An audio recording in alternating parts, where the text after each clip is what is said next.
السلام عليكم ورحمة الله وبركاته.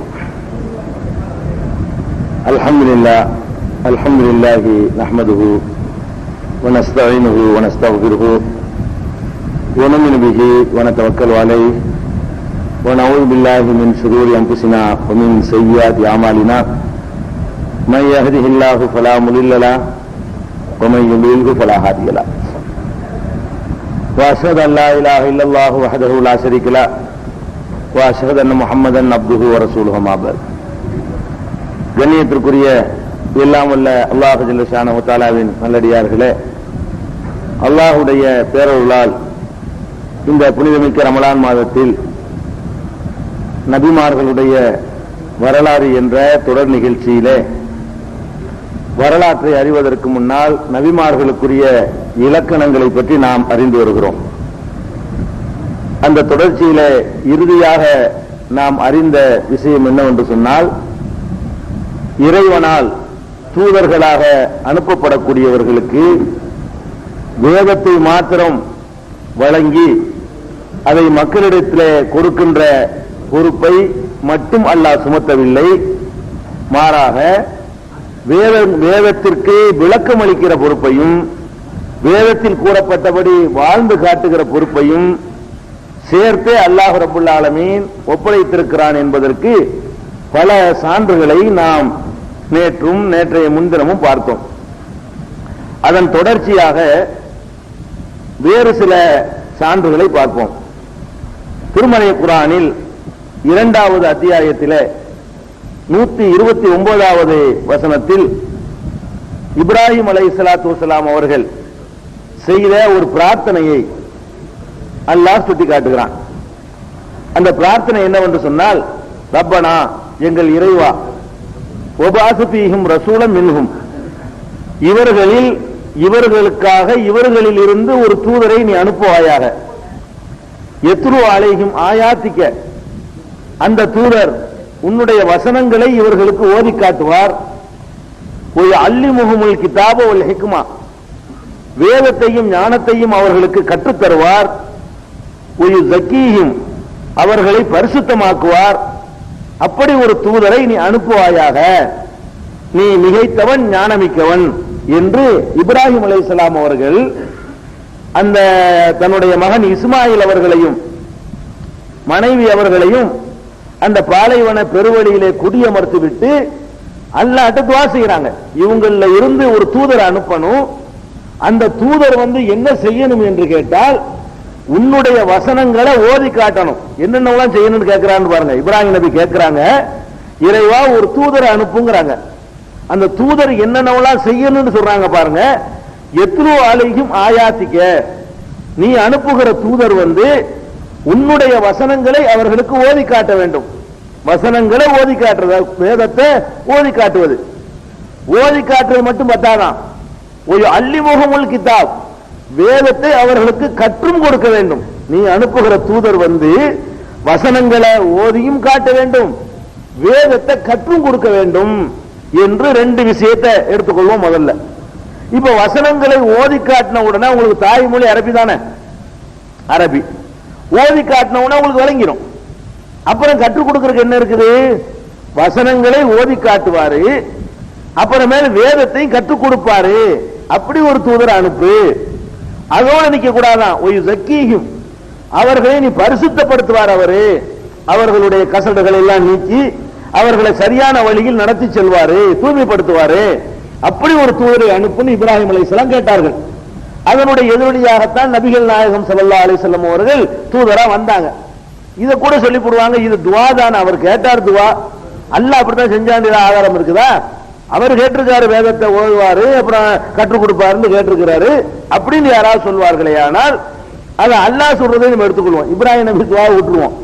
அல்லாஹ் இது பற்றி ஏதாவது இது மாதிரி சொல்றானான்னு பார்த்தோம்னா, அதே 2வது அத்தியாயத்தில் பக்ராவுல 151வது வசனத்தில் அழகான ஒவ்வொரு சொல்லையும் பொறுக்கி எடுத்து போட்டு அல்லாஹ் பயன்படுத்தி இருக்கிறான். என்ன சொல்றான்னு கேட்டா, கமா அர்சல்னா ஃபீக்கும் ரசூலன், உங்களிடத்திலே ஒரு தூதரை நாம் அனுப்பினோம். மின்கும், உங்களில் இருந்தே தான், வெளியிலிருந்து இறக்குமதி செய்யல, உங்களை சேர்ந்த ஒரு தூதரை உங்களுக்கு நாம் அனுப்பினோம். அந்த தூதர் என்ன செய்வாரு அல்லாஹ் சொல்றான். இது அல்லாஹ் சொல்றான், நாம் அனுப்பினோம்னு சொல்லி. எத்லு அலைக்கும் ஆயாத்தினா, நமது வசனங்களை உங்களுக்கு அவர் ஓதி காண்பிப்பார்.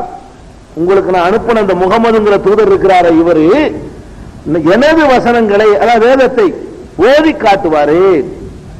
ஓதி காட்டுவார்னா என்ன அர்த்தம்? அல்லாஹ்ட்ட வேதத்தை வாங்கி மக்களுக்கு வாசி காட்டிடுவாரு. அதோட வேலை முடிஞ்சிருச்சுன்னு சொன்னா அதோட நிப்பாட்டி இருப்பான். ஓதி காட்டிவிட்டு உங்களை பண்படுத்துவார். உங்களை என்ன செய்வார்? அவரு பக்குவப்படுத்துவார், பண்படுத்துவார், தூய்மைப்படுத்துவார். அதோட நிக்க மாட்டாராம். அல்லிமுக்குமுல் கிதாப், அந்த வேதத்தை உங்களுக்கு கற்றும் தருவார். ஓதியும் காட்டுவாரு, கற்றும் தருவாரு அப்படின்னு நல்லா சொல்றான். அப்ப ஓதி காட்டுவாருக்கு அர்த்தம் நமக்கு விளங்குது. என்ன விளங்குது? அல்ஹம்துலில்லாஹி ரப்பில் ஆலமீன் அர் ரஹ்மானிர் ரஹீம் ஓதி காட்டியாச்சு. கற்று தருவாருங்கிறான். அது என்னது? எழுத்த கற்று தருவாரா? அவருக்கு எழுதவே தெரியாது. எழுத்த கற்று தருவதை அல்லாஹ் சொல்லவே இல்லை. ஏன்னு கேட்டா முகமது ஸல்லல்லாஹு அலைஹி வஸல்லம் அவர்களுக்கு அரபு மொழி எழுத்த கற்று தர நாலேஜ் அல்லாஹ் கொடுக்கல. திருக்குர்ஆன்ல அல்லாஹ் அப்படி சொல்லி காட்டுறான். நீ உமது வழக்கரத்தால் எழுதக்கூடியவராக இல்லை, இனி உலா தகுத்து பி யமீனிக்க, இனிமேலும் உனது வழக்கரத்தால் எழுத மாட்டீருன்ட்டான்ல. நபிகள் நாயகம் ஸல்லல்லாஹு அலைஹி வஸல்லம் அவர்கள் மரணிக்கிற வரைக்கும் அந்த எழுதுகிற ஆற்றலை அல்லாஹ் கற்றுக் கொடுக்கவில்லை. அவர்கள் உம்மியாகத்தான் இருந்தார்கள். உம்மின்னா கை குழந்தை. உம்மின்னா என்ன அர்த்தம்? உம்முண்டா அம்மான்னு அர்த்தம். தாய், தாயோடவே சார்ந்திருக்கிற குழந்தைய உம்மின்னு சொல்லுவாங்க, கை குழந்தைய. அப்ப கை குழந்தை எழுத படிக்க தெரியாம இருக்கிறார், அந்த தகுதியில் இருக்கிறதுனால அதை உம்மின்னு சொல்லுவாங்க. அப்ப நபிகள் நாயகம் ஸல்லல்லாஹு அலைஹி வஸல்லத்துக்கு அல்லாஹ் கொடுத்த சர்டிபிகேட் டைட்டில் என்னன்னு கேட்டா யத்தபியூன ரசூலன் நபியல் உம்மிய, நபியாகிய ரசூலாகிய உம்மியாகிய இவரை பின்பற்றுகிறார்கள் என்று உம்மிங்கிற டைட்டில சமுதாயத்துக்கும் கொடுக்கிறான். நபிகள் நாயகம் ஸல்லல்லாஹு அலைஹி வஸல்லத்துக்கு இந்த டைட்டில் எல்லாம் கொடுக்கிறான், உம்மிங்கிறத. அப்ப நபிகள் நாயகம் ஸல்லல்லாஹு அலைஹி வஸல்லத்துக்கு எழுத படிக்க தெரியாது, அதை கற்றுக் கொடுக்க போறது இல்ல. இது அலிஃபு, இது பேண்ட் கத்துக் கொடுப்பாரா? அதை கத்துக் கொடுக்கறது அல்ல. வேதத்தை வாசித்து காட்டுவாரு, அப்புறம் வேதத்தை கற்றுக் கொடுப்பாருன்னு சொன்னா அதற்கான விளக்கத்தை தர்றதுன்னு அர்த்தம். வேதத்தை கற்றுக் கொடுப்பாருக்கு என்ன அர்த்தம் கொடுக்கணும்? வாசிச்சு காட்டின உடனே நம்மள மாதிரி வேற மொழிக்காரங்க கூட மொழிபெயர்த்து சொல்லுவாருன்னா வச்சுக்கலாம். வேற பாஷை பேசுற மக்கள் நபிகள் நாயகம் சந்திக்கவே இல்லை. அவங்க சந்திச்சதெல்லாம் யாரத்தான்? அரபு மொழி பேசுற மக்களை தான் சந்திச்சாங்க. அவங்களுடைய மொழி அரபு மொழி. யாரை சந்திச்சார்களோ அவங்க மொழி அரபு மொழி. அப்ப அல்ஹம்துலில்லாஹி ரப்பில் ஆலமீன் வாசி காட்டணும், உங்களுக்கு விளங்கிக்கிறோம். சரிங்க, முடிஞ்ச வேலை, உங்க வேலை முடிஞ்சு போங்க அப்படின்னு நல்லா விட்டானா வாசித்தும் காட்டுவாரு, அப்புறம் வேதத்தை கற்றும் தருவாரு. ரெண்டு வேலை அல்லாஹ் கொடுக்கிறான். அப்ப கற்று தருவாரு என்பதற்கு என்ன வழக்கம்? வேஸ்டா அல்லாஹ் சொல்றான? சும்மா கற்று தருவார்னு என்ன அர்த்தம்? அதுல வரக்கூடிய சந்தேகங்களுக்கு விளக்கம் தருவாரு, அதுல உள்ள சட்டதிட்டங்களை நடைமுறைப்படுத்தி காட்டுவாரு, மூடலாக சொன்ன விஷயத்திற்கு தெளிவுபடுத்துவாரு. ஒரு மூடலா சொல்லி இருக்கும் இல்லையா, அது கொஞ்சம் வியாக்கியானம் கொடுப்பாரு. அதானே அதுக்கு அர்த்தம் கொடுக்க முடியும். வேற என்ன அர்த்தம் கொடுக்க முடியும்? அப்ப இறை தூதர்களை அல்லாஹ் அனுப்புவது வேதத்தை வாசித்து காட்டுவதற்கு அனுப்புகிறான். அந்த வேதத்திற்கு விளக்கம் தருகிற பொறுப்பையும் சேர்த்து கொடுத்துத்தான் அனுப்புகிறான். அப்ப வேதம் மட்டும்தான் நான் எடுத்துக்கிறேன், தூதர் தர்ற விளக்கத்தை எடுத்துக்கிற மாட்டேன் அப்படின்னு யாராவது சொல்வார்களே, ஆனால் அவர்கள் வேதத்தை தான் மறுக்கிறாங்க. வேதம் தான் என்ன சொல்லுதுன்னா 2 வேளைக்கு அனுப்புனேன்னு சொல்லுது. அவர் 2 வேளைக்கு அல்லாஹ் அனுப்புனாலும் நான் ஒன்னதான் எடுத்துக்கிறேன் அப்படின்னு சொல்லுவதற்கு இதை விட ஒரு நிராகரிப்பு, அல்லாஹ்வை நிராகரிக்கிறது, அல்லாஹ்வுடைய வேதத்தை நிராகரிக்கிற போக்கு இருக்க முடியாது. அது மாதிரி இல்லாம அதோடு நிப்பாட்டல அல்லாஹ் அந்த வசனத்திலேயே அல்லிமுக்கும், மேலும் உங்களுக்கு கற்றுத்தருவார், மாலம் தக்குனு தாளமும், நீங்கள் தெரியாமல் இருந்ததையும் கற்றுத் தருவாரு. இந்த ரசூலுக்கு நான் அனுப்பின ரசூல் டியூட்டி என்னன்னு கேட்டா எவ்வளவு சொல்றான்னு பாருங்க. அல்லாஹ் ஒரு டியூட்டி சொல்லல. எத்லு அலைக்கும் ஆயாத்தினா, நமது வசனங்களை உங்களுக்கு ஓதி காட்டுவாரு, சக்கிக்கும் உங்களை பண்படுத்துவாரு, அல்லிமுக்குமுல் கிதாப வேதத்தை உங்களுக்கு கற்றுத் தருவாரு, ஒல் ஹிக்மத்தை ஞானத்தை கற்றுத் தருவாரு. அப்புறமேல என்ன செய்வார்னு கேட்டா அல்லிமுக்கும் மாலம் தக்குனு தாளமும், நீங்கள் அறியாமல் இருக்கிற விஷயங்களை எல்லாம் உங்களுக்கு கற்றுத் தருவாரு. 5 வேலை முகமது ஸல்லல்லாஹு அலைஹி வஸல்லம் அல்லாஹ் அனுப்புனது 5 வேலையை கொடுத்து அனுப்புனேன் என்று 2வது அத்தியாயத்தில் 151வது வசனத்தில் சொல்கிறார். அப்ப இறை தூதர்களுடைய வேலை புஸ்தகத்தை வாங்கி கொடுக்கிற வேலை இல்ல. இதெல்லாம் விளங்கிக்கணும். எந்த இறை தூதருக்கும் அது கொடுக்கறதுக்கு வர்றது இல்ல. புஸ்தகத்தை வானத்திலிருந்து போட்டிருப்பான், இல்லாட்டி விளக்கணும், நடைமுறைப்படுத்தி காட்டணும், சந்தேகங்களை தீர்க்கணும். அதுதான் நோக்கம். இதே மாதிரியான கருத்தை 3வது அத்தியாயத்துல ஆல இம்ரான்ல 164வது வசனத்துல இது பெரிய அருள்னு வேற சொல்லி காட்டுறான். என்ன சொல்றான் அல்லாஹ்னு கேட்டா, லகத் மன்னல்லாஹு அலல் முஃமினீன், மூமின்களுக்கு அல்லாஹ் பெரிய அருள் புரிந்து விட்டான். என்ன எதனால் அருள் புரிந்தான் தெரியுமா? இது பாத ஃபீஹும் ரசூலம் மின் அன்ஃபுஸிஹிம், அவர்களுக்கு அவர்களில் இருந்தே ஒரு தூதரை அனுப்பி, அந்த தூதர் என்ன பண்றாருன்னு கேட்டா, யத்லு அலைஹிம் ஆயாத்திஹி, அவனுடைய வசனங்களை அவர்களுக்கு ஓதி காண்பிக்கிறார். ஒயு ஜக்கீஹிம், அவர்களை பண்படுத்துகிறார். ஒயு அல்லிமுஹுமுல் கிதாப வல் ஹிக்மத, வேதத்தையும் ஞானத்தையும் அவர்களுக்கு கற்றும் தருகிறார். இப்படி ஒரு தூதரை அனுப்பிய விஷயத்துல அல்லாஹ் மூமின்களுக்கு அருள் புரிந்து விட்டான். பெரிய அருள் இது உங்களுக்கு. நான் எப்படி அருள் புரிஞ்சிருக்கிறேன்?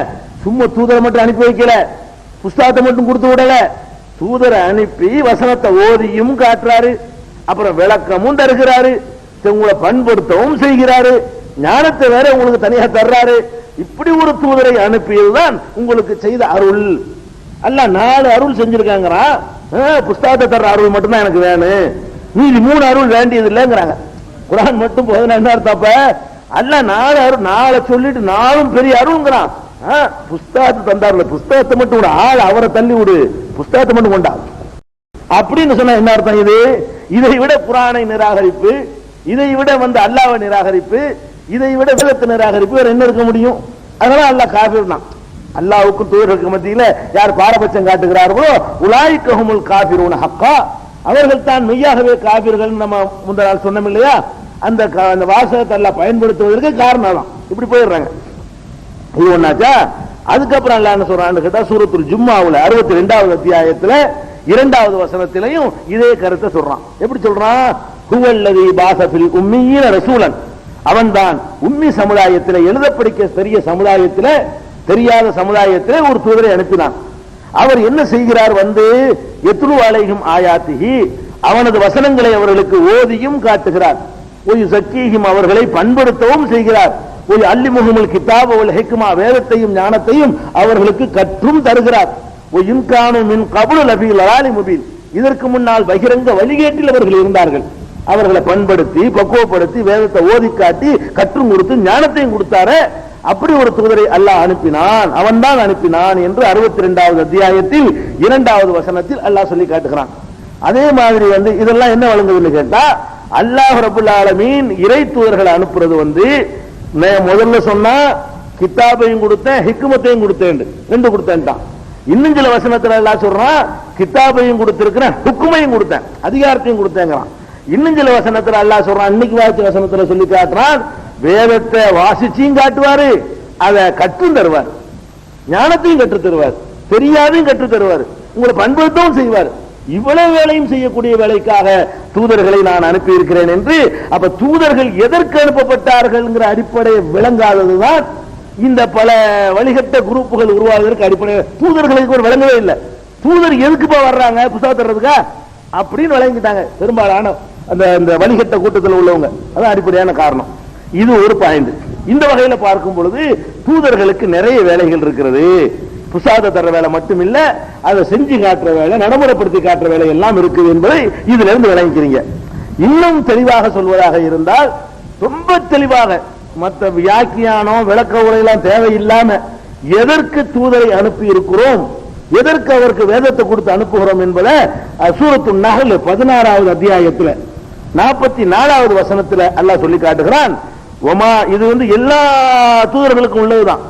அப்ப ஒமா அர்சல்னா மின் கபலிக்க, உமக்கு முன்னர் இல்லா ரிஜாலன், ஆண்களையே நாம் தூதராக அனுப்பி இருக்கிறோம், ஆண்களை தவிர யாரையும் அனுப்பியதில்லை. ஃபஸ்அலு அஹ்ல ஸிக்ரி இன் குன்தும் லா தஅலமூன், நீங்கள் அறியாதவர்களாக இருந்தால் அறிந்தவர்களிடத்திலே கேட்டு பாருங்கள். ஆண்களை தான் அனுப்பி இருக்கிறோம். முந்தைய சமுதாயத்தில் வேணா விசாரிச்சு பாருங்க, பெண்கள் வந்திருக்காங்களான்னு. பில் பையினாத்தி ஒ ஸுப்ரி, தெளிவான சான்றுகளுடனும் ஏடுகளுடனும் தூதர்களை அனுப்பினோம். இது 43 16 43 16 44 அடுத்த வசனத்துல அன்சல்னா இலைக்க ஸிக்ர, உமக்கு இந்த அறிவுரையை இறக்கி இருக்கிறோம். அன்சல்னா நாம் இறக்கி இருக்கிறோம், இலைக்க உமக்கு, உமக்கு என்பது நபிகள் நாயகம் ஸல்லல்லாஹு அலைஹி வஸல்லம். உமக்கு நாம் இந்த இந்த அறிவுரை குர்ஆன், இந்த அறிவுரையை இறக்கி இருக்கிறோம். எதற்கு இறக்கி இருக்கிறோம் என்றால், லிதுபையின லின்னாசி மா நுஸில இலைஹிம், மக்களுக்காக எது இறக்கப்பட்டதோ அருளப்பட்டதோ அதை மக்களுக்கு நீர் விளக்க வேண்டும் என்பதற்காக, லித்து பையின நீர் விளக்க வேண்டும், கொடுக்க வேண்டும் என்பதற்காக அவருக்கு கொடுக்கல, விளக்க வேண்டும் என்பதற்கு தான் உனக்கு தந்திருக்கிறேன். வாங்கிட்டு போய் கொடுக்கிற வேலைக்கு உனக்கு தரல, போஸ்ட்மேனாக உன்னை நான் அனுப்பலங்கிறான். உனக்கு இந்த அறிவுரையை தந்திருக்கிறேன். எதற்கு உனக்கு தந்தேன் என்றால் லித்து பையின நீ விளக்க வேண்டும், முகமதே நீ விளக்க வேண்டும், லின்னாசி மக்களுக்கு நீ விளக்க வேண்டும், மா நுசில இலைஹிம் அவர்களுக்கு அருளப்பட்டதை நீ அவர்களுக்கு விளக்க வேண்டும் என்பதற்காகவும், வல அல்லஹும் யதஃபக்கரூன் அவர்கள் சிந்திக்க வேண்டும் என்பதற்காகவும். குர்ஆனுக்கு வேதம் அது ரெண்டு அம்சத்தில் அடங்கியிருக்கும். ரெண்டு அம்சம் இருக்கு. நீங்க வேதத்துல பாத்தீங்கன்னா என்ன ரெண்டு அம்சம் கேட்டா, வாசிச்சவனே விளங்கும் சில வசனம். ரசூலுல்லாஹ் விளக்கமே சொல்ல வேண்டியது இல்லை. ஒரு அரபி தெரிஞ்சு காபிர் முஸ்லீம் ஆகவே இருக்க வேண்டிய தேவையில்லை. அரபு மொழி மட்டும் தெரியும், அவன் படிச்சா கூட விளங்கிடும். அல்ஹம்துலில்லாஹி எல்லா புகழும் அல்லாஹ். என்ன விளக்கன்னு கேட்பானா? எல்லா புகழும் அல்லாஹ்வுக்கு அவனுக்கு விளங்கத்தான் செய்யும். அல்லாஹ் போன அல்லாஹ் சரி, அது விளங்கல இல்லையா? திருடாதே. இதுக்கு ஒரு முஸ்லீம் அல்லாத ஒருத்தன் அரபியில படிக்கிறான், இஸ்லாமிய அடிப்படையே தெரியாது, திருடாதேன்னு ஒரு வார்த்தை அர்த்தம் தெரியாது அவருக்கு, விளங்கிக்கிறமாறுல. அப்ப திருடக்கூடிய ஆண்களானாலும் பெண்களானாலும் கையை வெட்டுங்க வசனம் இருக்கு. இதை படிக்கிறான் ஒருத்தன். ஓ திருடுனா ஆம்பளை திருடினாலும் பொம்பளை திருடினா இது யாரு விளக்கமா கொடுக்கணும்? ஒருவர் விளக்கம் கொடுக்க தேவையில்லை, அல்லாஹ்வுடைய ரசூல் விளக்கம் கொடுக்க தேவையில்லை, வேற யாருடைய தப்சீரும் தேவையில்லை. பார்த்தவன விளங்கக்கூடிய வசனங்கள் அது ஒரு பாதிக்கு நெருக்கமா இருக்குது திருக்குர்ஆன்ல. யாரும் எந்த வியாக்கியானம் தேவையில்லை, அர்த்தம் மட்டும் கரெக்டா செஞ்சுட்டா விளங்கிடும். இது ஒரு விஷயம். இன்னும் சில வசனங்கள் இருக்கிறது, அது விளக்கம் தந்தா தான் விளங்கும். அதுக்கு தான் ரெண்ட சொல்றான். இந்த வேதத்தை உனக்கு தந்திருக்கிறோம், ஒன்னு நீ விளக்கணும், ரெண்டு அவங்க சிந்திக்கணும். அப்ப அவங்களே சிந்திச்சு விளங்கக்கூடிய வசனங்களும் குர்ஆனில் இருக்கின்றன, நீ விளக்கித்தான் விளங்க வேண்டிய விஷயங்களும் குர்ஆனில் இருக்கின்றன. அதே கை வெற்ற ஆயத்தை எடுத்துக்கிறோமே, திருடக்கூடிய ஆணாக இருந்தாலும் பெண்ணாக இருந்தாலும் கையை வெட்டுங்கள் இருக்குது, அறுக்க வழங்கிறது. கை என்ன இங்க இருந்து இது வரைக்கும் இருக்கு, கை எங்க வெட்டுறது? இங்கேயா இங்கேயா இங்கேயா எங்க வெட்டினாலும் கை தானுங்க. அல்லாஹ் சொல்ற கையை வெட்டுங்கிறான். ஆனா கையை வெட்டுங்கன்னா ஆளாளுக்கு ஒவ்வொருத்தரும் ஒண்ணு வழங்கினா என்ன ஆகுறதுங்கிற. இத ஒரு ரூல்ஸ் இல்லாம இதுக்கு வியாக்கியானம் இல்லாம விட்டா ஒருவன் என்ன செய்வான்? நான் இது வரைக்கும் தான் வெட்டுவேன் நான் ஒருத்துக்குருவான், அவனு நானும் குர்ஆனை பின்பற்றுறேம்மா. இன்னொரு அவன் என்ன செய்யறான்? ரசூலுல்லாஹ் வழக்கம் தேவையில்லைன்னு போனவன் கையின்னா ஒரு பாதியால் வரணும்ல, இவ்வளவு பாதி வெட்டணும், அப்பதான் நியாயம். என்ன முழு இவ்வளவு பெரிய கையில இவ்வளவு வெட்டினா கையாகுமா அது அப்படிமா? இன்னொருத்த என்ன செய்வான்? கையில் தானே வந்திருக்கு, கையில மொத்தம் தானே, மொத்தமா அறுத்து எடுத்துருவான் இன்னொருத்தன். சரி வலது கையா இடது கையா, கையில் தானே வந்திருக்குது, ஒரு திருநா ரெண்டு கையை வெட்டி போடுறதா, ஒரு கை வெட்டி இப்படின்னா ஒரு 9 கருத்து வருமா வராதா? அப்ப ஏதாவது ஒரு விளக்கம் வேணுமா வேணாமா இருக்கு? நீனா கற்பனை பண்ணிக்கிறத விட அதை கொண்டு வந்தவருடைய விளக்கத்தை ஏத்துக்க வேண்டியானப்பா. நீனா ஆளாளுக்கு சொல்லிட்டு நீ பிரிஞ்சு நாசமோட போயிருவ. ஒருத்தன் இப்படிமா ஒருத்தன் இப்படிமா ஒருத்தன் இப்படிமா, இல்ல இந்த கைமா இந்த கைமா, இல்ல ரெண்டு கைமா ஒருத்தன் இன்னொருத்தன் என்ன செய்வான்? ரெண்டு கையும் சேர்த்தா வெட்டிடணும். ஒரு கத்திருந்தா ரெண்டு கையுமே இருக்க கூடாது அப்படின்னு என்ன செய்வான்? சரி வாய்ப்பு இருக்குல்ல, கைகளை வெட்டுங்கள் தானே இருக்குது. அப்ப எதுக்கு சொல்றேன்னா அர்த்தம் வழங்கு. திருடக்கூடிய ஆணாயினும் பெண்ணாயினும் கைகளை வெட்டுங்கள், அர்த்தம் வழங்கு. கையை வெட்டுல என் கையில என்னங்கிறது போனீங்களா முடியாது. கையினா என்ன? கைங்கிறது எல்லா இதையும் கைங்கிற வழக்கம் இருக்குது, இதையும் கைங்கிற வழக்கம் இருக்கு, மொத்தத்தையும் கைங்கிற வழக்கம் இருக்குது. பேச்சு வழக்குல விளங்குதா? உங்களுக்குள்ள காயம் பட்டுருச்சு, கையில காயம் தான் சொல்லுவோம், கை அறுத்துட்டான்னு சொல்லுவோம், விளங்குதா? அப்படி இங்க அர்த்தம் கைன்னு தான் சொல்லுவோம், எல்லாம் கை தானே. அப்ப இது நம்ம எதுக்கு சொல்றோம்னு கேட்டா, திருக்குர்ஆனை பொறுத்த வரைக்கும் பாதி விஷயங்கள் கேட்டவனே வழங்கிக் கொள்ளும், பாதி விஷயங்கள் ஒருவர் விளக்கணும்.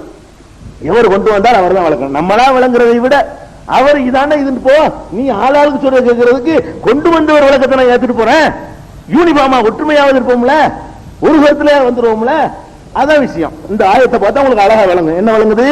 லித்துபையின லின்னாசி வ அன்ஸல்னா இலைக்க ذிக்ர, இந்த அறிவுரையை உமக்கு நாம் இறக்கி இருக்கிறோம்.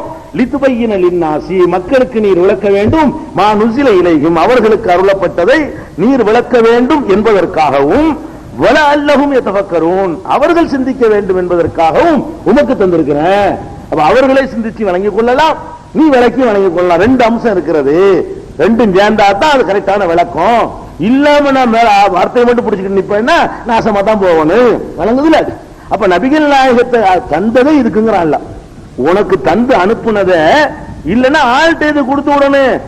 தூக்கி போட்டு விட்டு போயிடலாமா புஸ்தகத்தை? உன்கிட்ட தந்து விட்டுருக்கனே, கொண்டு குடுக்குற வேலையை நீ படிக்கிறாத, விளக்கிட்டு வரணும். உன்கிட்ட வந்து புஸ்தகத்தை கொண்டு ஒப்படைக்கிறது கொண்டு தரவில்லை, விளக்குவதற்கு தந்திருக்கிறேன். அப்படின்னா அந்த விளக்கம் எங்க பாப்ப? விளக்கம் வேணாமாப்ப? அல்ல விளக்குறதுக்கு தந்திருக்கிறேன்னு சொல்றான், அனுப்பியிருக்கேங்கிறான். வேதம் இந்த இருக்குது, அவர் விளக்குனது எங்க? அது எங்க காட்டு? விளக்குனது காட்டுங்க. அவர் விளக்குறதுக்கு தான் அனுப்பி இருக்கிறான். அவருடைய விளக்கம் வேணும் தானே? அந்த விளக்கம் எங்க? நபிகள் நாயகத்தினுடைய ஹதீசுகளை பின்பற்ற வேண்டும் என்று சொல்லக்கூடியவர்கள் இந்த அருக்கு விளக்கம்னு காட்டிடுவாங்க. அதான் வேண்டியது இல்லைன்னு சொல்லக்கூடியவர்கள் அது விளக்கத்தை காட்டுப்பா. அல்ல எதுக்கு தூதரை அனுப்புறேங்கிறானோ அது இந்த காட்டு விளக்கண்டா என்ன சொல்லு சொல்ல இயல. அப்ப சொல்ல இயலாட்டி என்ன செய்வாங்க? நான் மறுக்கிறேன், இந்த ஆயத்தை நான் மறுக்கிறேங்கிற சொல்ல மாட்டாங்க, மறுப்பாங்க. மறுக்கிறதுக்கு தகுந்த மாதிரி உளறி எதையாவது சமாளிச்சு கேட்டாலும் சிரிப்பு வர்ற மாதிரி தத்துவத்தை எல்லாம் சொல்லி அவர்கள் தங்களை தாங்களே மறுத்துக் கொள்வார்கள். அதை பார்க்கிறோம். இதே மாதிரி 16வது அத்தியாயத்தில் அதே சூறாவுடைய ஒரு 20 வசனம் கழிச்சு 64 வசனத்துல 44 எப்படி சொல்றான், 64வது வசனத்துல என்ன சொல்றான்னு கேட்டா இது அதை விட அழுத்தம் கூடி சொல்றான். அதாவது அல்லாஹ் இருக்கிறான்னு சொல்றதை விட அல்லாஹ்வை தவிர யாரும் இல்லைங்கிறது அழுத்தம் கூட தானே. அல்லாஹ் இருக்கிறான்னு சொன்னா இன்னும் நிறைய பேர் இருக்கிறானா இல்லையாங்கிறத பத்தி பேசல. அல்லாஹ்வை தவிர யாரும் இல்லைன்னு சொன்னா அல்லாஹ் இருக்கிறாங்கிறது இருக்குது, வேற எந்த தெய்வம் இல்லைங்கிறது ரெண்டு அர்த்தம் வந்துருது. அல்லாஹ் என்ன செய்யறான்? அந்த ஸ்டைல்ல சொல்றான். 16:64 என்ன சொல்றான்னு கேட்டா வமா அன்சல்னா அலைக்கல் கிதாப், இந்த வேதத்தை உமக்கு நாம் அருளவில்லை, இறக்கவில்லை, இல்லாலி துபையினலகும், நீ அவர்களுக்கு விளக்குவதற்காகவே தவிர நான் இறக்கவில்லை. நீ விளக்குறதுக்கு தான் உனக்கு அனுப்பினேன், வேற எந்த காரணத்துக்காக வேண்டி நான் உனக்கு இந்த வேதத்தை தரவே இல்லைங்கிறான். லித்து பையின, பயான் பண்ணுவதற்கு. லித்து பையினன்னு ரெண்டு இடத்துலயும் சொல்றானே, அது பயான்ங்கிற சொல்ல இருந்து வந்தது. பயான்னா என்ன? பயான் என்னன்னு உங்களுக்கு தெரியுமா? எல்லாம் தெரிஞ்ச அரபு மொழி சொல்லா இருந்தாலும் நமக்கு நல்ல அறிமுகமான ஒரு சொல்லு பயான்ங்கிறது. பயான் சொன்னா ஒரு வாசிச்சு விட்டு அதுக்கு எக்ஸ்ட்ரா கொடுக்கிற விளக்கத்துக்கு பேர் தான் பயான்ங்கிறது. எல்லாருக்கும் புரியுற மாதிரி சொல்ற விளக்கத்துக்கு தான் பயான் சொல்லுவோம். அந்த வார்த்தை தான் யூஸ் பண்றோம். நீ வேதத்தை வாசிச்சு காட்டுறது மட்டும் இல்லமா, உன்னால லித்து பையின, நீ அந்த மக்களுக்கு பயான் பண்ணணும், நீ அவங்களுக்கு அதை விளக்கணும், தெளிவுபடுத்தணும், அதுக்குதான் உன்னை அனுப்பி இருக்கிறேன். 16:64 எல்லாம் சொல்லி காட்டுறான். அப்ப இதை வச்சு பார்க்கும் பொழுதும் இறை தூதர்களுடைய வேலை விளக்குவதும் தான். அவங்களுடைய விளக்கமும் நமக்கு தேவை. அவங்க விளக்கம் இல்லாமல் இறை வேதத்தை விளங்கிக் கொள்ள முடியாது. முடியும் என்று இருந்தால் விளக்கம் தேவை என்று சொல்ல மாட்டான். முடியும், அதுவே விளங்கிக் கொள்ளும் என்று இருந்தால் உன்னுடைய விளக்கம் தேவை என்று சொல்லுவானா? நீ விளக்கித்தான் ஆகணும், அதுக்குத்தான் அனுப்புன சொல்லுவானா? என்று சிந்தித்து பார்க்கும் பொழுது இறை தூதர்களுடைய பணி என்ன என்பது நமக்கு தெளிவாக தெரிகிறது.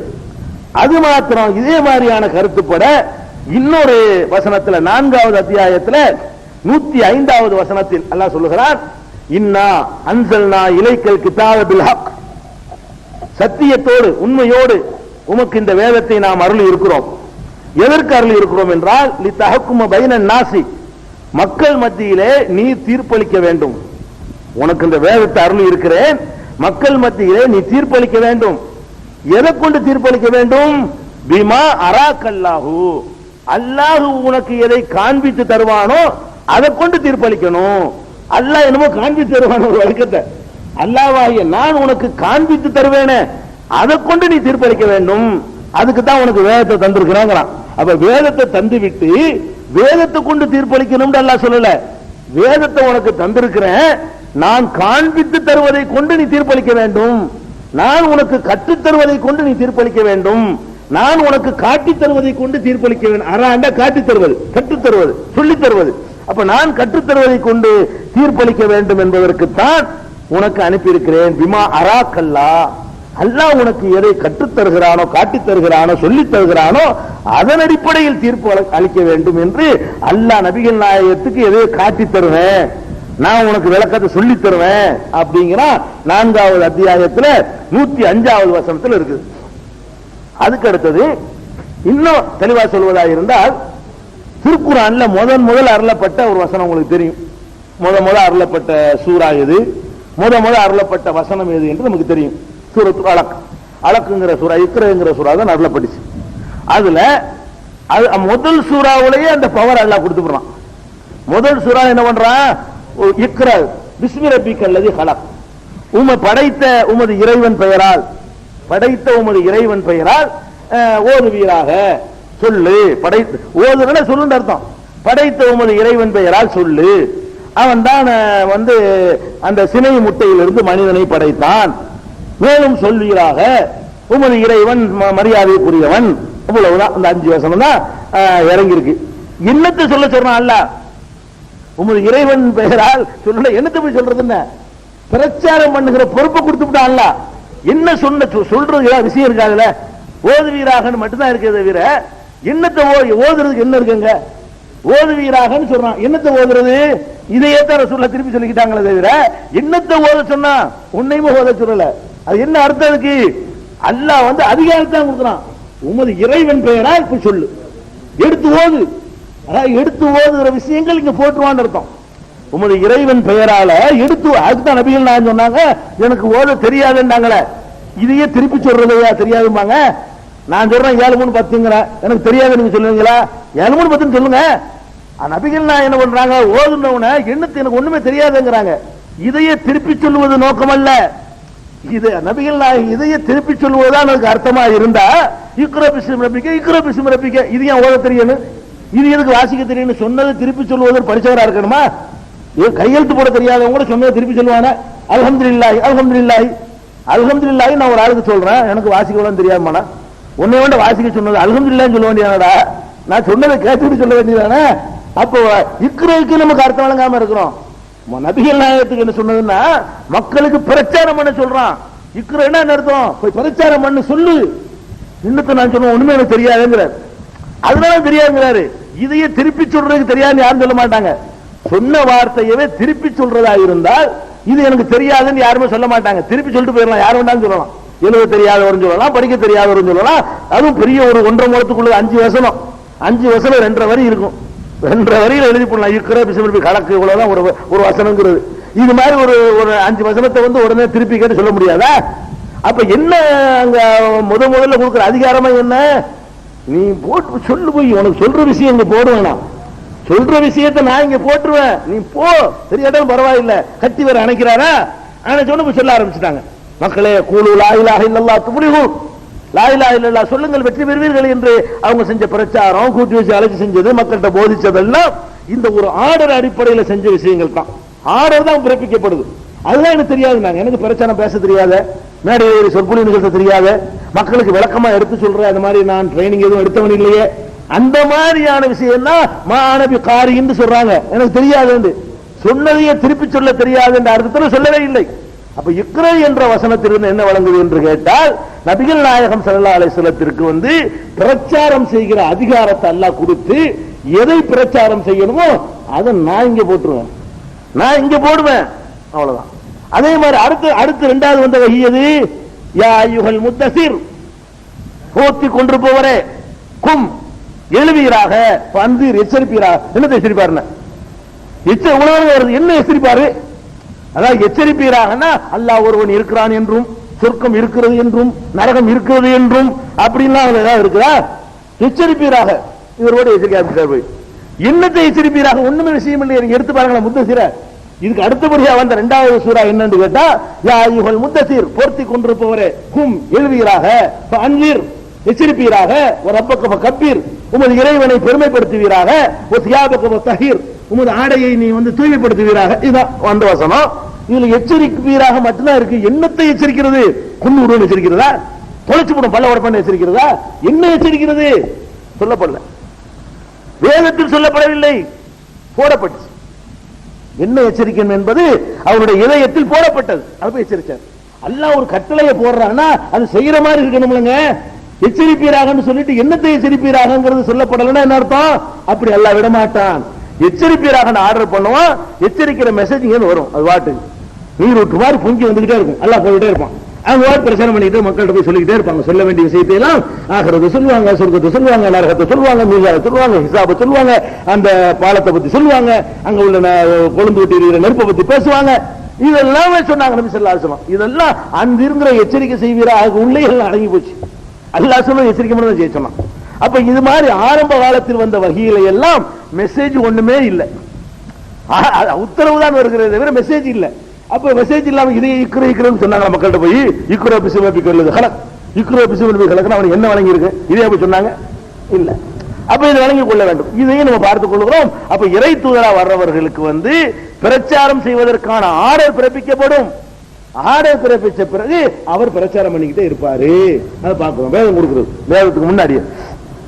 அது மாதிரி இதே மாதிரி தொடர்ல நீங்க மூசா நபியுடைய வரலாறு எடுத்துக்கலாம். மூசா நபி அவர்கள் இருக்காங்கல்ல, அவங்களுக்கு அல்லாஹ் வேதம் கொடுத்தான். எப்ப வேதம் கொடுத்தான்? பலகையில எழுதி கொடுத்தான் வருதுல. 40 நாள் இதுவாதனா மூசா 40 லைலா. மூசாவுக்கு 40 நாட்கள் வாக்களித்தோம். அவர் 40 நாள் வந்தாரு. வந்தவங்க நம்ம வேதத்தை கொடுத்தோம், எழுதி கொடுத்தோம். எல்லாத்தையும் தஃசீலன் குல்லி ஷைஇன், அதுல எல்லாத்துக்குமே தெளிவுபடுத்தி இருந்தோம் அல்லாஹ் சொல்லி காட்டுறான். இது எப்ப கொடுத்தான்? இந்த வேதத்தை எல்லாம் எப்ப கொடுத்தான்? எப்ப கொடுத்தான்னு உங்களுக்கு தெரியுமா? எப்ப கொடுத்தான்னு கேட்டா, ஃபிரௌன்லாம் அழிக்கப்பட்ட பிறகு, இந்த மக்கள் காப்பாற்றப்பட்ட பிறகு, இவர்களுக்கு வழிகாட்டுவதற்காக வேண்டி அல்லாஹ் வேதத்தை கொடுத்தான். ஃபிரௌன் அழிக்கப்படுற வரைக்கும் எதை வச்சு பிரச்சாரம் பண்ணாருன்னு புக்கு இல்லையே. வேதமே எப்ப கொடுக்கப்படுது?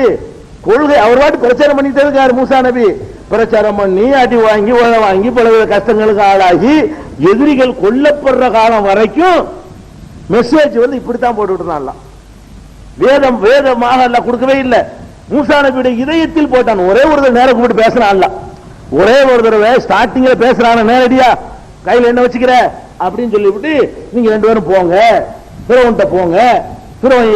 நீங்க போனீங்க இன்னஹு தகா, அவன் அநியாயம் பண்ணிக்கிட்டு இருக்கிறான்.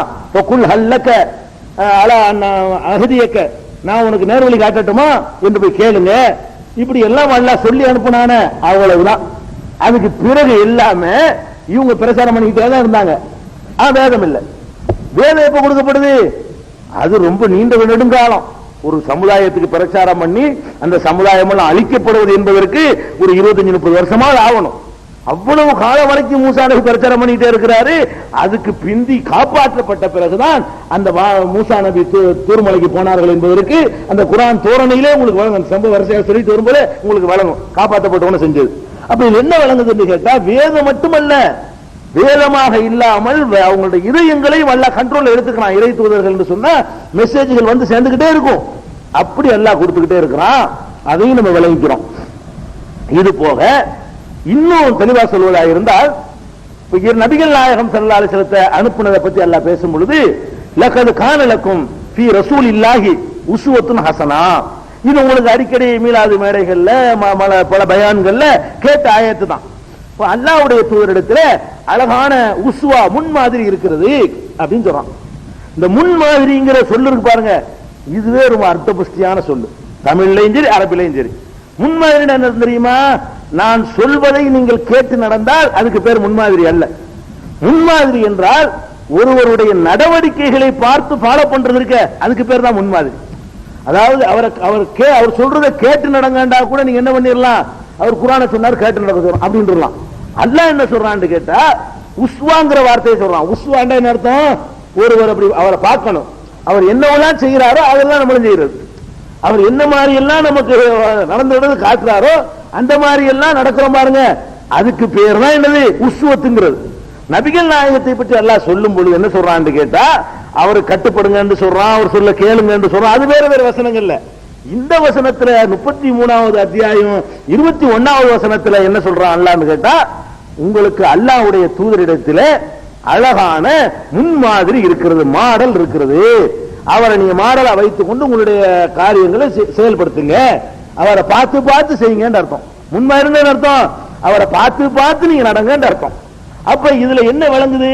புஸ்தகத்தை கொண்டாந்து தர்றவர்தான் தர்றாருன்னு சொன்னா அவரை யாரும் முன்மாதிரி சொல்ல மாட்டாங்க. இப்ப நான் ரொம்ப அழகான அறிவுரைகள்லாம் எழுதி உங்களுக்கு ஒரு ஆள்கிட்ட கொடுத்து விடுறேன். அவர் இஸ்லாமே இல்லாதவர் வச்சுக்கிடுவோம், இஸ்லாமே இல்ல, அதை தபால்ல போட்டு விடுறேன்னு ஒரு போஸ்ட்மேன் கொண்டு வர்றாரு. இந்த போஸ்ட்மேன் இதுக்கு முன்மாதிரி சொல்லுவீங்களா? அழகான செய்தி, இதுக்கெல்லாம் இந்த போஸ்ட்மேன் முன்மாதிரியா இருந்தாரு. அவருக்கு என்னன்னு தெரியாது, கொண்டா கொடுத்துட்டு போயிருவாரு. முன்மாதிரி எப்ப சொல்லுவோம்? முன்மாதிரி என்று சொன்னா அகீமு ஸலாத்தன்னு எல்லாம் சொல்லுவானா, அவர் சொல்லுவார், காட்டுவார், குனியறது எப்படி எல்லாம் அதை பார்க்கணும். நம்ம பார்த்துட்டு நம்மளும் செய்வோம். அதான முன்மாதிரிங்கிறது. சாப்பிடுறது பருகிறதா, சாப்பிடுற முறையா, எப்படி உட்காரணும், எப்படி சாப்பிடணும், எவ்வளவு சாப்பிடணும், என்னென்னத்தை சாப்பிடணும், என்னென்னத்தை சாப்பிடக்கூடாது, இதுகளை எல்லாம் செஞ்சு காட்டுவார் பாருங்க. அதான் முன்மாதிரிங்கிறது. அப்ப நபிகள் நாயகம் ஸல்லல்லாஹு அலைஹி வஸல்லம் அவர்களை முன்மாதிரி என்று அல்லாஹ் சொல்லி காட்டுகிறான். முந்தைய நபிமார்களையும் இதே மாதிரியான முன்மாதிரின்னு சொல்லி காட்டுறான். இப்ராஹிம் நபியை கூட அல்லாஹ் நமக்கு முன்மாதிரிங்கிறான். இப்ராஹிம் நபியிடத்தில் உங்களுக்கு முன்மாதிரி இருக்கிறது ஒரே ஒரு விஷயத்தை தவிர, அல்லாஹ் சொல்றானா இல்லையா, உங்களுக்கு ஒரே ஒரு விஷயத்தை தவிர பாக்கி எல்லாத்திலையும் இப்ராஹிம் நபி இடத்துல முன்மாதிரி இருக்கிறது. அந்த ஒரே ஒரு விஷயம் என்ன, அவர் எங்க பாப்பாவுக்கு பாவ மன்னிப்பு கேட்பேன் பாவ மன்னிப்பு கேட்பாரு. அவர் சிறுக்கு வச்சிருந்து கேட்டிருக்க கூடாது. அப்ப இல்லா கவுல இப்ராஹிம் வரும். இப்ராஹிம் சொன்னதை தவிர அந்த ஒரு சொல்ல தவிர மற்ற எல்லா விஷயத்திலையும் உங்களுக்கு உஸ்வத்துன் ஹசனா இருக்குது, அழகான முன்மாதிரி இருக்கிறது என்று அல்லாஹ் ரப்பல் ஆலமீன் சொல்லி காட்டுறான். அப்ப முன்மாதிரிக்கு அர்த்தம் என்னன்னு கேட்டா, ஒருவர் நடக்கிறதை பார்த்து நம்ம ஃபாலோ பண்ணுவது. அதுல என்ன விளங்குது, செயல் விளக்கம் அவர் தருவார்னு அர்த்தம். புஸ்தகத்தை மட்டும் தர மாட்டாரு, சொல்ற விஷயங்களுக்கெல்லாம் செயல் ரீதியான விளக்கத்தை அவர் தருவாரு. அந்த விளக்கத்தை பார்த்து நீங்க நடங்க. செயல் விளக்கம் நல்லா வழங்கிக்கணும், செய்முறை விளக்கம் செஞ்சு காட்டுவாரு. அப்ப இறைத்தூருடைய வேலை முன்மாதிரியா நடந்து காட்டுறது. அதாவது இன்னும் சொல்ல போனா, ஒரு தூது செய்தியை நம்புறதுக்கே எப்படி இருக்கணும் தெரியுமா, சொன்னதை நடைமுறைப்படுத்திக்காரங்க நம்புவாங்க, சொன்னதுக்கு மாத்தமா இருந்தாருன்னா நம்புவாங்க. அப்ப சொல்றதே செஞ்சு காட்டு பாரு, நான் செஞ்சு நான் உன்னை மனுஷன் தானே செஞ்சு காட்டுறேன், நீ செய்யும் அப்படிங்கிறதுக்காக தான் முன்மாதிரி நபிமார்கள் அனுப்பி வைக்கிறான். இதையும் நம்ம விளங்கிக்கிறோம். இப்படியாக பல இந்த மாதிரி பொதுவான கருத்துக்கள் அடிப்படையில் பார்த்தீங்கன்னு சொன்னா, அல்லாஹ்விடம் இருந்து வந்த தூதர்கள் செய்திகளையும் வாங்கினாங்க, செய்திகளை வாங்கியதுக்கு விளக்கமும் கொடுத்தார்கள் என்பதை ஒரு பொதுவாக மூடலாக தெரிந்து கொள்கிறோம். மூடலா தெரிகிறது இல்லாம அப்படி நடந்து இருக்குதா அப்படின்னு கேட்டீங்கன்னா கூட குறிப்பிட்ட சில சட்டங்களை கூட நம்ம சான்றுகளாக எடுத்துக்காட்ட முடியும். அதாவது குர்ஆன்ல இல்லாம இன்னொரு வகையின் மூலமாக நபிகள் நாயகம் ஸல்லல்லாஹு அலைஹி வஸல்லம் அவர்கள் மக்களுக்கு சட்டங்களை பிறப்பித்தார்கள் அப்படின்னு குர்ஆனே சொல்லுது. அதுக்கு நிறைய நீங்கள் சான்றுகளை பார்க்கலாம். இந்த ரமலான் மாசத்துல உள்ள நோன்பை கூட உதாரணத்துக்கு எடுத்துக்கொள்ளலாம். நோன்பு காலத்துல ஆரம்பத்தில் எப்படி இருந்துச்சுன்னு சொன்னா, பகல் காலத்துல உண்ணக்கூடாது பருகக்கூடாது, இது நமக்கு தெரியும். இப்போ கொஞ்சம் போஞ்சாதான் குடும்ப வாழ்க்கையில் ஈடுபடுறது இருக்குல்ல, அதை பொறுத்த வரைக்கும் ஆரம்ப காலத்தில் எப்படி இருந்துச்சுன்னு சொன்னா, ரமலான் மாசத்துல ராத்திரிலையும் ஈடுபடக்கூடாது. அதாவது குடும்ப வாழ்க்கையை பொறுத்த வரைக்கும் ஒரு மாசம் முழுசா ஒதுங்கிடணும். உண்ணுவது பருகிறத பொறுத்த வரைக்கும் பகல்ல ஒதுங்கிடணும். இது ஆரம்ப நோன்பு. இப்ப என்ன நமக்கு சட்டம், பகல் காலங்கள்ல நம்ம குடும்ப வாழ்க்கையில் ஈடுபடக்கூடாது, இரவு காலங்கள்ல ரமலான்ல ஈடுபட்டுக்கலாம். அப்ப இரவு காலங்களில் குடும்ப வாழ்க்கையில ஈடுபடுவதற்கு அனுமதி இருக்கிறது, உண்பதற்கு அனுமதி இருக்கிறது, பருக அனுமதி இருக்கிறது. இப்ப ஆரம்பத்தில் எப்படி இருந்துச்சுன்னு சொன்னா, ரமலான் மாசத்துல இரவானாலும் பகலானாலும் கணவன் மனைவி நெருங்கக்கூடாது, இரவுலையும் நெருங்கக்கூடாது பகல்லையும் நெருங்கக்கூடாது. பேச முடியுதோ? சரி. அப்ப இரவுலையும் நெருங்கக்கூடாது பகல்லையும் நெருங்கக்கூடாது என்பது ஆரம்ப காலத்திலிருந்து சட்டம் ஸ்டார்டிங்ல. பிறகு என்ன ஆச்சுன்னு கேட்டா, அந்த சட்டத்தை யாருமே கடைப்பிடிக்க முடியல. திங்காம அதெல்லாம் இருந்துருவாங்க. ரெண்டு பேரும் ஒரு வீட்டுல உட்கார்ந்துட்டு இருக்கும் போது அதை கண்ட்ரோல் பண்ண முடியல. நிறைய சஹாபாக்கள் என்ன பண்ணிடுறாங்கன்னு கேட்டா, அந்த நோன்பு காலங்கள்லையும் கூட அவங்க வரம்பு மீறிடுறாங்க. இறைவன் எதை செய்யக்கூடாதுன்னு சொன்னானோ அதை செய்ய ஆரம்பிச்சுட்டாங்க. அப்ப அல்லாஹ் என்ன பண்றான்னு கேட்டா, புதுசா அந்த சலுகையை கொண்டு வர்றான். இப்ப நடைமுறையில் இருக்கிற இந்த சட்டத்தை, இப்ப சட்டத்தில் இருக்குல்ல, பகல் காலங்களில் நீங்க தாம்பத்தியத்தில் ஈடுபட்டுக்கலாம், இரவுல தான் பகல் காலத்துல கூடாது இரவுல ஈடுபட்டுக்கலாம். இப்ப உள்ள சட்டம் இருக்குல்ல, இந்த சட்டம் இப்பதான் வரப்போகுது. அந்த வசனத்தை பாருங்க. அல்லாஹ் என்ன சொல்றான்னு கேட்டா, இது 2வது அத்தியாயம் பக்கராவுல 187வது வசனம். இதுல அல்லாஹ் என்ன சொல்றான்னு கேட்டா, உஹில்லலக்கும், உங்களுக்கு இந்த வாசகத்தை கவனிச்சா உங்களுக்கு வழங்கும் என்ன இதுல சொல்லப்படுகிறது. உஹில்லலக்கும், உங்களுக்கு அனுமதிக்கப்படுகிறது, லைலத்த சியாமி, நோன்புடைய இரவுகளில் அனுமதிக்கப்படுகிறது, அர்ரஃபது இலா நிசாயிக்கும், உங்கள் மனைவியரோடு சேர்வது உங்களுக்கு அனுமதிக்கப்படுகிறது. நேரடி அர்த்தம். இந்த இதுக்கு முந்தைய அனுமதி இல்லைன்னு வழங்குது இல்லையே, இருந்தாலும் அப்படி வழங்காட்டால் பின்னாடி இன்னும் தெளிவா வருது. உஹில்லலக்கும், உங்களுக்கு அனுமதிக்கப்படுகிறது, லைலத்த சியாமி, நோன்பு கால இரவுகளிலே, அர்ரஃபது இலா நிசாயிக்கும், உங்கள் மனைவியரோடு சேர்வது உங்களுக்கு அனுமதிக்கப்படுகிறது. ஹுன்ன லிபாசுல் லக்கும், அவர்கள் உங்களுக்கு ஆடையாக இருக்கிறார்கள், அன்தும் லிபாசுல் லஹுன்ன, நீங்கள் அவர்களுக்கு ஆடையாக இருக்கிறீர்கள். ஒருத்தர் கொடுத்த ஆடையா இருக்கிறீங்க. ஆடைன்னு அர்த்தம், ஒருத்தர் கொடுத்த மானத்தை மறைக்கிற விஷயத்துல ஆடை எப்படி நம்ம மானத்தை மறைக்குமோ, நமக்கு வெயில் மழையில இருந்து நம்மளை காப்பாற்றுமோ, அந்த மாதிரி கணவனுக்கு வர்ற துன்பத்தை மனைவி போக்கணும், மனைவிக்கு வர்ற துன்பத்தை கணவன் போக்கணும். ஆடை தத்துவம் அது விஷயம் இல்லை, நம்ம அதுக்கு நுழைய வேணாம். சுருக்கமா வழங்கிக்கிறீங்க. நீங்கள் அவர்களுக்கு ஆடையா இருக்கிறீர்கள், அவர்கள் உங்களுக்கு ஆடையாக இருக்கிறார்கள். இதுக்கு அப்புறம் இதான் பாயிண்ட். அலிமல்லாஹு, அல்லாஹ் தெரிந்து விட்டான். அல்லாஹ்வுக்கு தெரியும். என்ன தெரியும்? அன்னக்கும் குந்தும் தக்தானூன அம்புசக்கும், உங்களுக்கே நீங்கள் துரோகம் செய்து வந்ததை அல்லாஹ் தெரிந்து விட்டான். உங்களுக்கே நீங்கள் துரோகம் செஞ்சிட்டீங்க.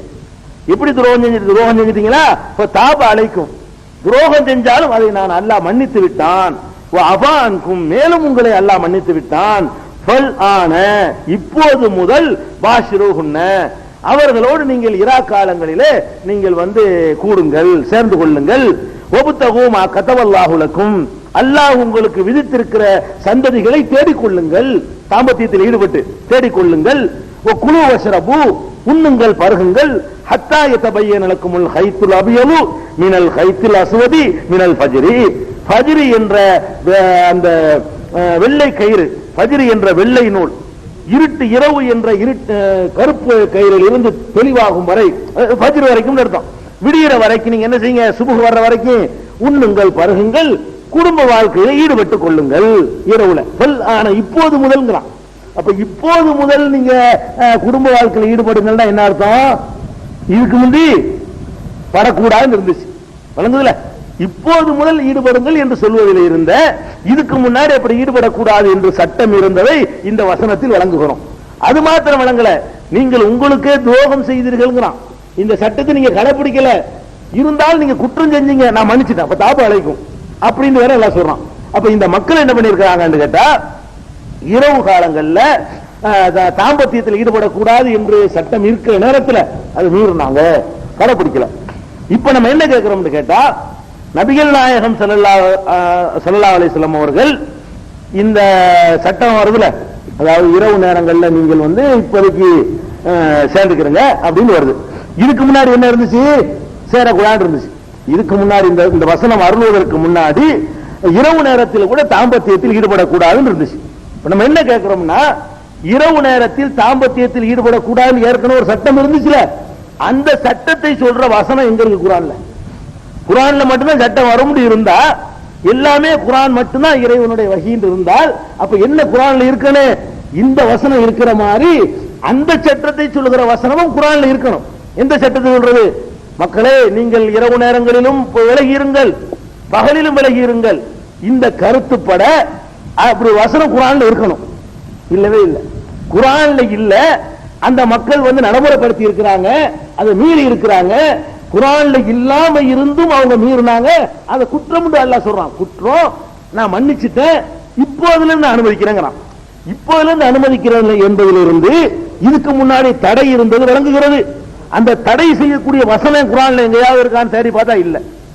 நபிகள் நாயகம் தான் தடுத்தாங்க. தடை எதுலதான் இருக்கு? ஹதீஸ்லாம் இருக்கு. ரசூல் ஸல்லல்லாஹு அலைஹி வஸல்லம் தான் தடுத்தாங்களே தவிர குர்ஆனில் அந்த மாதிரி தடையே கிடையாது. இரவு நேரத்தில் நீங்கள் குடும்ப வாழ்க்கையில் ஈடுபடக்கூடாது என்று தடுத்தது யாரு?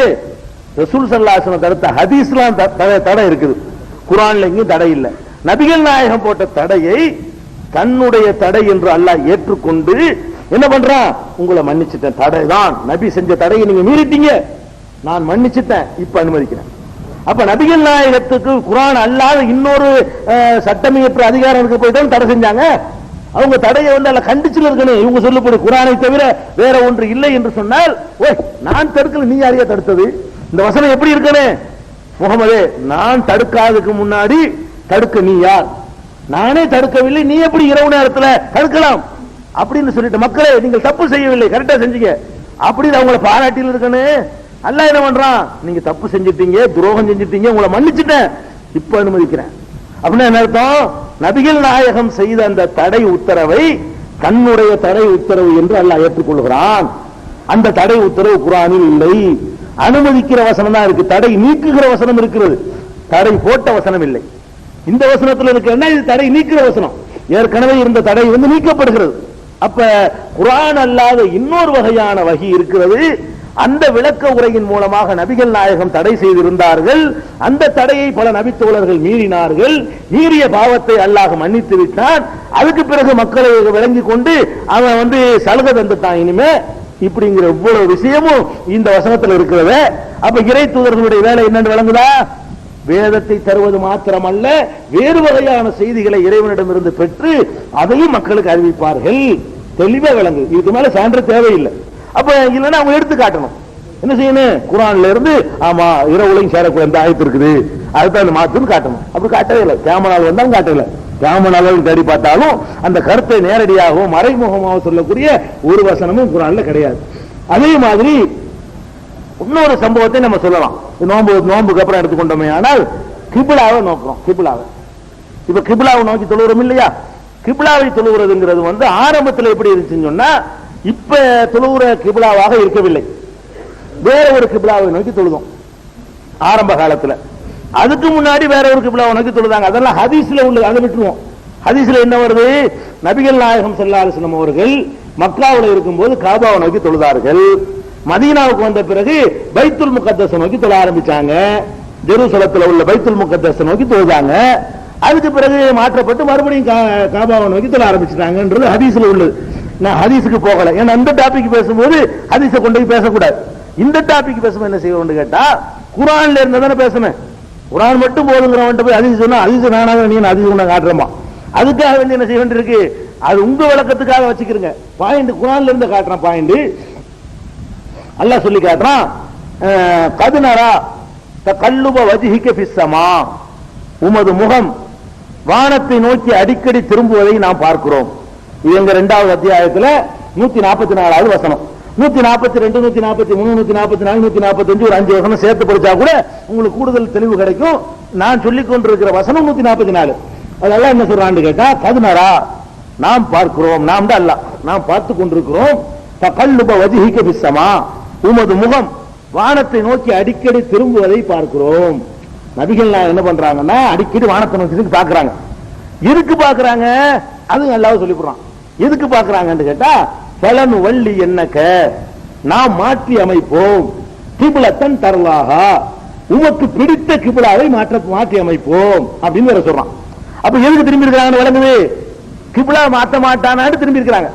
அதாவது அடிக்கடி வானத்தை நோக்கி உங்களுடைய முகம் திரும்புகிறது, உங்களுடைய முகம் திரும்புறதுனால நீ விரும்புற கிபிலாவை நான் மாற்ற போறேன். பலன் வள்ளி என்னக்க, நிச்சயம் நான் மாற்ற போகிறோம், கிபிலத்தன் தர்லாஹா, நீ விரும்புகிற, நீ உனக்கு பிடிக்கிற கிபிலாவை நோக்கி நாம் திருப்புவோம் அப்படிங்கிறான். அப்ப இந்த வசனத்துல உங்களுக்கு என்ன வழங்குது? ஃபர்ஸ்ட் நபிகள் நாயகம் ஸல்லல்லாஹு அலைஹி வஸல்லம் அவர்கள் வந்து அடிக்கடி வானத்தை பார்க்கிறார்கள். எதுக்கு வானத்தை பார்க்கிறார்கள்னா, இப்ப இருக்கிற கிபிலாவை அல்லாஹ் மாத்திட்டா தேவலையே. அது எந்த கிபிலான்னு வேணாம், ஹதீஸ் சொல்றாங்க வேணாம், ஏதோ ஒரு கிபிலா, இது இப்ப இருக்கிறது அல்லாத ஒரு கிபிலான்னு வச்சுக்கிறீங்களா, அது பைத்துல் முகத்தஸா இருக்கட்டும், வேற என்ன வேணா வச்சுட்டு போ. குர்ஆன்ல இருந்து பேசுறாங்க, அது வேணாம், பைத்துல் முகத்தஸ் சொல்ல வேணாம். ஒரு கிபிலா, ஏற்கனவே ஒரு கிபிலாவை நோக்கி தொழுது கொண்டிருக்கிறார்களே, அந்த கிபிலாவை அல்லாஹ் மாத்தினா தேவலையே என்று அடிக்கடி பார்க்கிறாங்க. அல்லாஹ்வும் பார்க்கறான். உங்களை ஒரு நபிகள் நாயகம் ஆசைப்படுறாங்கன்னு சொல்லிவிட்டு நீ அடிக்கடி வானத்தை நோக்கி பார்க்கறது மாத்திக்க தேவையில்லைன்னு சொல்லி நான் மாத்திடுறேன். நீ எதை விரும்புறியோ அதை மாத்திடுறேன் அப்படின்னு சொல்லிடுறான். எதை விரும்புனாங்க அதுவும் அதுல வருது. அது என்னன்னு கேட்டா, வள்ளி வச்சு உடனே கொடுக்கணும். அல்லாஹ்வுடைய வசனம் அப்படித்தான். மாத்திரமா உடனே மாத்தி போவானுங்களா, மாத்திரன்னு சொல்லிட்டு 1.5 வருஷம் கழிச்சு மாத்துறது இல்ல, மாத்திரன்னு சொல்லிட்டு இருந்தா திரும்பிக்க. வள்ளி வஜ்ஹக, உமது முகத்தை திருப்பிக்கொள், ஷத்ரல் மஸ்ஜிதில் ஹராம், மஸ்ஜிதுல் ஹராம் திசையில், காபாவுடைய திசையில் திருப்பிக்கொள். இப்ப மாத்திட்டான்ல. அதாவது இப்ப என்ன வழங்குது? இதுக்கு முன்னாடி காபாவை நோக்கலன்னு வழங்குதுல, காபாவை நோக்கவில்லை என்று வழங்குது. காபாவை நோக்காம வேற எங்கேயோ நோக்கி தொழுது கொண்டிருக்கிறார்கள். அதை மாற்றிவிட்டால் நன்றாயிருக்குமே என்று வானத்தை அடிக்கடி பார்க்கிறார்கள். அல்லாஹ் உங்களுடைய விருப்பத்தை நிறைவு செய்வதற்காக வேண்டி, அப்படி அதுதான் மாத்தணும் விரும்புறியா, காபாதான் உனக்கு பிடிச்சிருக்குதா, அதான் உனக்கு விருப்பமா, இந்தா திரும்பி போ, அனுமதிச்சுட்டா அப்படின்ட்டான். இது இந்த வசனத்துல வழங்குதுல. சரி, இப்ப என்ன கேள்வின்னு கேட்டா, ஏற்கனவே உன்னை நோக்கி தொழுதாங்கல்ல, அது யார் சொல்லி தொழுதாங்க? இத வந்து மாத்திட்டா, அல்லாஹ் மாத்தினா திரும்பியாச்சு. ஏற்கனவே ஒரு திசையை நோக்கி தொழுதாங்கல்ல, அது எந்த அடிப்படையில் தொழுதார்கள்? நபிகள் நாயகம் அவங்களா தேர்ந்தெடுத்து தொழுதாங்களா? இல்ல. அவங்களா தேர்ந்தெடுத்து தொழுது இருந்தால் அவங்களா மாத்திட்டு போயிருப்பாங்க. அவங்களா தேர்ந்தெடுத்து தொழுவல, அவங்களா தொழுது இருந்தார்களே. ஆனால் அவங்களுக்கு பிடிச்சது இதுன்னு எல்லாம் சொல்றான், உனக்கு பிடிச்ச கிபிலாவை மாத்துவேங்கிறான். பிடிக்கல, அவங்களுக்கு பிடிக்காத ஒன்றை நோக்கி தொழுதுகிட்டு இருக்கிறாங்க கேட்டா, அதுவும் யார் சொல்லித்தான் தொழுது இருக்கிறாங்க? அது அல்லாஹ்விடம் இருந்து வந்த இன்னொரு வகையான வகையெல்லாம் செஞ்சிருக்கிறாங்க. இப்ப நம்ம என்ன கேட்கிறோம்னு கேட்டா, நபிகள் நாயகம் ஸல்லல்லாஹு அலைஹி வஸல்லம் வேற ஒன்றை நோக்கி முதலில் தொழுதார்கள். அது எதுங்கிறது 2வது பிரச்சனை, தேவையில்லாது. ஏதோ ஒன்றை நோக்கி தொழுதார்கள், அதில் அவர்களுக்கு விருப்பமும் இல்லை. வேற ஒன்றை நோக்கி தொழுதார்கள், அது அவர்களுக்கு விருப்பமும் இல்லை.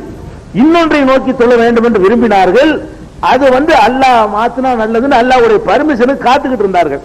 அல்லாஹ் பர்மிஷன் கொடுத்தா திரும்பிக்கிட்டார்கள். இவ்வளவு விளங்குது. இப்ப நம்ம என்ன கேட்கிறோம்னு கேட்டா, காபத்துல்லாவை நோக்கி தொலை சொல்லி ஆர்டர் இருக்குது 144 இருக்கிறது. காபாவை நோக்குவதற்கு முன்னாடி இன்னொன்னை நோக்கி திரும்பினார்களே, நபிகள் நாயகத்துக்கு கூட அது பிடிக்காம இருந்துச்சு. அது எது? அதுக்கு உத்தரவு போடக்கூடிய வசனம் எது? அது எதுன்னு கேட்கலாம். அந்த கிப்லாவை நோக்க சொல்லி ஒரு ஆர்டர் இருக்கணும்ல குர்ஆன்ல. அப்ப என்ன மாத்த முடியும்? அல்லாஹ் ஆர்டர் பண்ணா தானங்க அல்லாஹ்ட்ட போய் கேட்டுட்டு இருப்பாங்க. அல்லாஹ் மாத்துன்னு கேட்டா, ஏற்கனவே அல்லாஹ் போட்டிருக்கான் ஒரு ஆர்டர், வேற பக்கத்தை திரும்ப சொல்லி. அந்த வேற பக்கத்தை நோக்கி நபிகள் நாயகம் திரும்பி கொண்டிருக்கிறார்களே, அந்த வேற பக்கத்தை நோக்குமாறு வந்த கட்டளை அல்லாஹ்விடம் இருந்துதான் வந்தது. ஆனா கட்டளை குர்ஆன்ல இல்ல. அந்த கட்டளை அல்லாஹ்விடம் இருந்துதான் வந்தது. முகமதே, நீ இதை நோக்கி திரும்புன்னு ஒரு ஆர்டர் இருந்தா தான் இதை மாத்துன்னு சொல்ற ஒரு அர்த்தம் இருக்கும். குர்ஆன்ல கிடையாது. ஆனால் ஹதீஸ்ல இருக்கிறது. நபிகள் நாயகம் ஸல்லல்லாஹு அலைஹி வஸல்லம் அவர்கள் பைத்துல் முகத்தஸை நோக்கி 17 மாசம் தொழுதார்கள். பிறகு அல்லாஹ்ட்ட அதை மாத்தி அமைச்சான் அப்படின்னு இருக்கிறது. அப்ப பைத்துல் முகத்தஸை நோக்கி 17 மாசம் தொழுதார்களே, அந்த தொழுகை தொழுவதற்கான உத்தரவு எங்கிருந்து வந்தது? குர்ஆனில் இல்லை. குர்ஆன்ல இல்லாத ஒன்றை அவர்கள் செஞ்சிருந்தால் கண்டிச்சில இருக்கணும். அல்லாஹ் கண்டிக்கல. குர்ஆன்ல இல்லாத ஒண்ணா இருந்தா 17 மாசம் விட்டு வச்சிருப்பான். 17 மாசம் ஹதீஸ் அதை விட்டுருவோம். குர்ஆன்ல இல்லாத ஒண்ணு செஞ்சா நீ எப்படி உன் இஷ்டத்துக்கு திரும்பிக்கிட்ட, நான் ஆர்டர் பண்ண நல்லா கேட்டிருப்பான். அப்படி கேட்க காணாம். இன்னும் சொல்ல போனா, நீ விரும்புறத நான் திருப்புறேன்னு சொல்லுவதில் இருந்த அல்லாத அந்த காபா அந்த கிப்லாவையும் நோக்கி தொழுமாறு உத்தரவு போட்டிருக்கான்னு வழங்குது. குர்ஆன்ல இல்ல. அப்ப என்ன வழங்குது? நபிகள் இன்னும் சொல்ல போனா, நான் ஏன் இப்படி செஞ்சேங்கிறது அல்லாஹ் சொல்லி காட்டுறான். எதுக்கு சொல்றான்னு கேட்டா, இது ஏன் உமா ஜஅல்னல் கிப்லத்தல்லதி குன்த அலைஹா இல்லா லினஅலம மன் யத்தபியுர் ரசூல மிம்மன் யன்கலிபு அலா அக்பைஹி. சுப்ஹானல்லாஹ், அற்புதமான சொல்லு. அல்லாஹ் என்ன சொல்றான் தெரியுமா? ஏற்கனவே ஒரு கிப்லா இருந்துச்சு, அதை நான் ஏன் ஏற்படுத்தின தெரியும்? அல்லாஹ் ஏற்படுத்தினான் அதை. இப்ப நான் உன்னை காபாவை மாத்தி சொல்லிவிட்டேன். இதுக்கு ஒரு கிப்லாவை தந்திருந்தேனே, இன்னொரு முன்னோக்கும் திசையை, அதை ஏன் ஏற்படுத்தினேன் என்று சொன்னால், இல்லாலி நஅலம மன் யத்தபியுர் ரசூல், ரசூலை பின்பற்றுபவன் யார், பின்பற்றாது வந்த வழியை திரும்பி செல்பவன் யார் என்று அடையாளம் காட்டுறதுக்கு தான். வேதத்தில் இருந்தா தான் நான் ஏத்துக்கிறேன், இவர் சொன்னா ஏத்துக்கிற மாட்டேன் அப்படி சொல்றோம் எத்தனை பேரு. இவர் சொன்னாலும் ஏத்துக்கிறவன் என்று சொல்றோம் எத்தனை பேர் என்று காட்டுறதுக்கு தான் அதையும் நான் ஏற்படுத்தினேன். குர்ஆன்ல இல்லாம உன் உள்ளத்துல போட்டு அதை நோக்க வச்சு நான் தான் வேணும்னு செஞ்சேங்க. அல்லாஹ் உமா ஜஅல்னல் கிப்லத்தல்லதி குன்த அலைஹா, ஏற்கனவே நீ இருந்த கிப்லா இருக்குதே, அந்த கிப்லாவை நான் ஏன் ஏற்படுத்தினேன் என்று கேட்டால், இல்லாலி நஅலம மன் யத்தபியுர் ரசூல், இந்த ரசூலை பின்பற்றுபவனை மிம்மன் யன்கலிபு அலா அக்பைஹி, வந்த வழியே திரும்பி செல்பவனிடமிருந்து வேறுபடுத்தி காட்டுவதற்கு தான். இப்ப என்ன வழங்குது? நபிகள் நாயகம் ஸல்லல்லாஹு அலைஹி வஸல்லம் அவங்களாகத்தான் 17 மாசம் அந்த பைத்துல் முகத்தஸ் நோக்கி தொழுகிறாங்க. இந்த வஹீயின் மூலம், மனோ இச்சைப்படி இல்ல, இதயத்தில் போடப்பட்ட வஹீயின் மூலம். அப்ப என்ன செய்வான்? குர்ஆன்ல இல்லையேன்னு கேட்பான். குர்ஆன்ல இல்லாட்டாலும் என்ன இறைத்துவ நம்புறீல?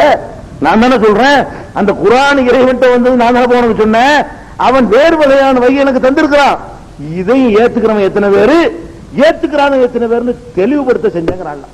அப்ப நபியுடைய வழிகாட்டுதல ஒருத்தன் ஏத்துக்கலன்னு சொன்னா அவனுக்கு இஸ்லாத்துக்கு சம்பந்தம் இல்லை, டிக்ளேர் வேணும்னு நான் செய்யறேங்கிற அல்ல, சோதனை பண்ணி கரெக்டா பியூர் ஃபில்டர் பண்ணி எடுக்கிறேன். அதாவது குர்ஆனையும் பின்பற்றுவேன், நபியுடைய வழிகாட்டுதலையும் பின்பற்ற எத்தனை பேர், ரெண்டையும் பின்பற்றுவனை அடையாளம் காட்டத்தான் நான் இப்படி செஞ்சேன் அப்படின்னு இதுக்கு அடுத்த வசனம் 45ல அல்லாஹ் சொல்லி காட்டுகிறான். அப்ப இதுல என்ன வழங்குகிறது? நபிகள் நாயகம் ஸல்லல்லாஹு அலைஹி வஸல்லம் அவர்களுக்கு குர்ஆன் எப்படி இறைவனிடம் புறத்திலிருந்து வந்தது, அது மாதிரி அதற்கு கொடுக்கப்பட வேண்டிய விளக்கம் வந்தது. இன்னும் புதிய சில சட்டங்கள், குர்ஆனில் சொல்லப்படாத பல